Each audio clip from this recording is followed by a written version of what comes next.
The Crystal Cave by Mary Stewart, Book 4, The Red Dragon. 1. The way the chronicle tells it, you would think it took Ambrosius 2 months to get himself crowned king and pacify Britain. In fact, it took more than 2 years. The first part was quick enough. It was not for nothing that he had spent all those years in less Britain, he and Uther developing an expert striking force the like of which had not been seen in any part of Europe since the disbanding nearly 100 years ago of the force commended by the Count of the Saxon shore.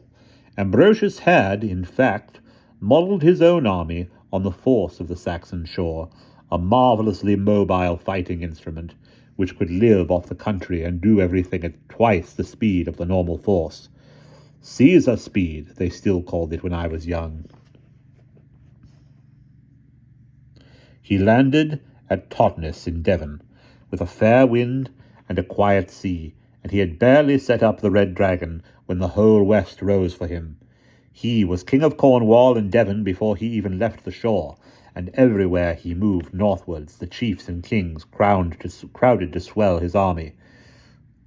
Eldol of Gloucester, a ferocious man who had fought with Constantine against Vortigern, with Vortigern against Hengist, with Vortimir against both, and would fight anywhere for the sheer hell of it, met him at Glastonbury and swore faith. With him came a host of lesser leaders, not least his own brother Eldad, a bishop whose devout Christianity made the pagan wolves look like lambs by comparison, and set me wondering where he spent the dark nights of the winter solstice. But he was powerful. I had heard my mother speak of him with reverence, and once he had declared for Ambrosius all Christian Britain came with him, urgent to drive back the pagan hordes moving steadily inland from their landing places in the south and east. Last came Gorlois of Tintagel in Cornwall, straight from Vortigern's side, with news of Vortigern's hasty move out of the Welsh mountains, and ready to ratify the oath of loyalty which, should Ambrosius be successful, would add the whole kingdom of Cornwall for the first time to the high kingdom of Britain. Ambrosius's main trouble, indeed, was not lack of support, but the nature of it. The native Britons, tired of Vortigern, were fighting mad to clear the Saxons out of their country and get their homes and their own ways back. But a great majority of them knew only guerrilla warfare, or the kind of hit-and-ride-away tactics that do well enough to harass the enemy, but will not hold him back for long if he means business.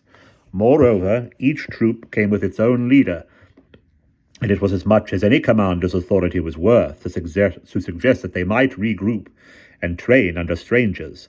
Since the last trained legion had withdrawn from Britain, almost a century before, we had fought, as we had done before the Romans ever came, in tribes, and it was no use suggesting that, for instance, the men of Devitt might fight beside the men of North Wales, even with their own leaders. Throats would have been cut on both sides before the first trumpet ever sounded.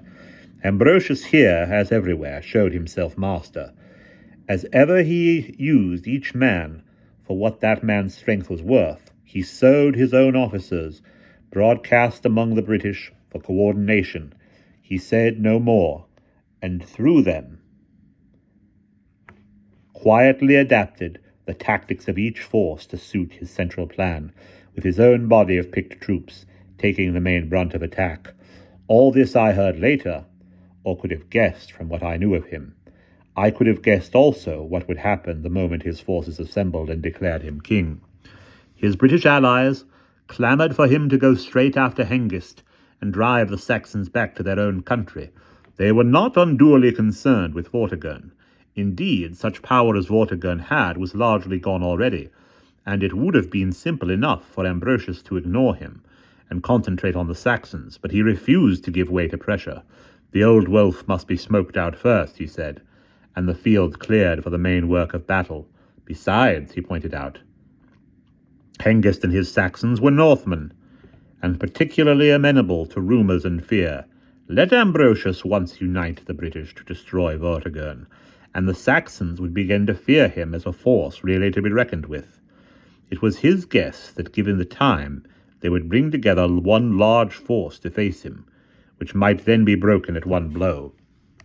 They had a council about it at the fort near Gloucester, where the first bridge crosses the Severn River. I could picture it, Ambrosius listening and weighing and judging and answering with that grave, easy way of his, allowed each man his say for pride. Then,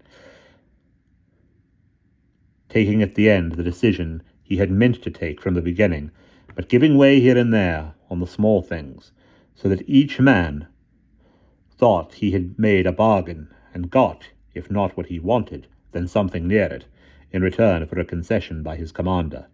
The upshot was that they marched northwards within the week and came to Vortigern at Doward.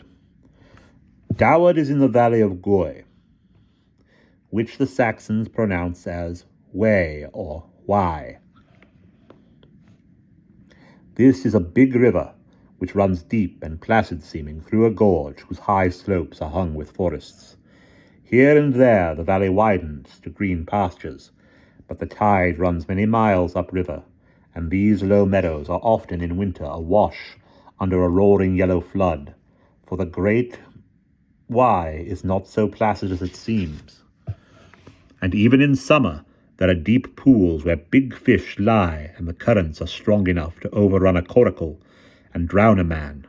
Well north of the limit of the tidal floods, in a wide curve of the valley, stand the two hills called Doward. The one to the north is the greater, thick with forest and mined with caves, and inhabited, men say, by wild beasts and outlawed men. The hill called Lesser Doward is also forested, but more thinly, since it is rocky, and its steep summit, rising from the trees, makes a natural citadel so secure that it has been fortified time out of mind. Long before even the Romans came, some British king built himself a fortress on the summit, which, with its commanding view and the natural defences of crag and river, made a formidable stronghold. The hill is wide-topped and its sides steep and rough, and though siege enemies could at one point be dragged up in dead ground, this ended in crags where the engines were useless. Everywhere except at this point there was a double rampart and ditch to get through before the outer wall of the fortress could be reached. The Romans themselves had marched against it once, and only managed to reduce it through treachery. This was in the time of Caractacus. Doward was the kind of place that, like Troy, must be taken from within. This time also it was taken from within, but not by treachery, by fire. Everyone knows what happened there. Vortigern's men were hardly settled after their headlong flight from Snowdon, when Ambrosius's army came up the valley of the Wye and encamped due west of Doward Hill at a place called Ganaroo.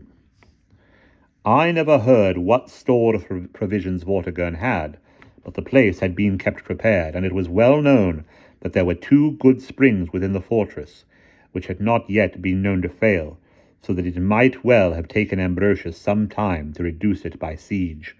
But a siege was just what he could not afford, with Hengist gathering his forces, and the April seas opening between Britain and the Saxon shores. Besides, his British allies were restless, and would never have settled down for a prolonged siege. It had to be quick. It was both quick and brutal. I have heard it said since that Ambrosius acted out of vengeance for his long-dead brother. I do not believe this to be true. Such long-standing bitterness was not in his nature, and besides, he was a general and a good fighting commander before he was even a man. He was driven only by necessity, and in the end, by Vortigern's own brutality. Ambrosius besieged the place in the conventional way for about 3 days. Where he could, he drew up siege engines and tried to break the defences. He did indeed breach the outer rampart in 2 places, above what was still called the Romans' Way, but when he found himself stopped by the inner rampart and his troops exposed to the defenders, he withdrew.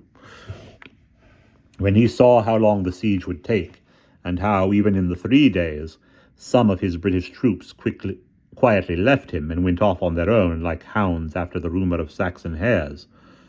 He decided to make an end quickly.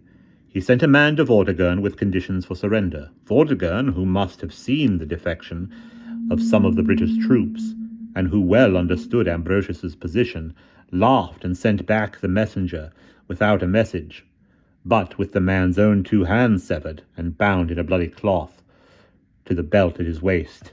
He stumbled into Ambrosius's tent just after sundown of the 3rd day, and managed to stay on his feet long enough to give the only message he was charged with.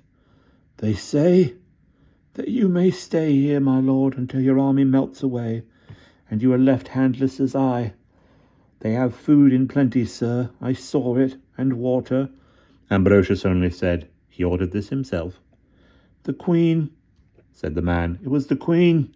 He pitched forward on the word at Ambrosius's feet, and from the dripping cloth at his belt the hands fell sprawling. "Then we will burn out the wasp's nest, queen and all," said Ambrosius. "See to him." That night, to the apparent pleasure of the garrison, the siege engines were withdrawn from Roman's Way, and the branches placed in the outer rampart. Instead, great piles of brushwood and hewn branches were stacked in the gaps, and the army tightened its ring round the crest of the hill, with a circle of archers waiting and men ready to cut down any who should escape. In the quiet hour before daylight, the order was given. From every quarter, the arrows, pointed with flaming oil-soaked rags, showered into the fortress. It did not take long. The place was largely built of wood, and crowded with the wagons, provisions, beasts, and their fodder. It burned fiercely, and when it was alight, the brushwood outside the walls was fired, so that anyone leaping from the walls met another wall of fire outside. And outside that, the iron ring of the army. They say that throughout Ambrosius sat his big white horse, watching till the flames made the horse as red as the red dragon above his head, and high on the fortress tower the white dragon, showing against a plume of smoke, turned blood red as the flames themselves, then blackened and fell. And that's the end of chapter 1.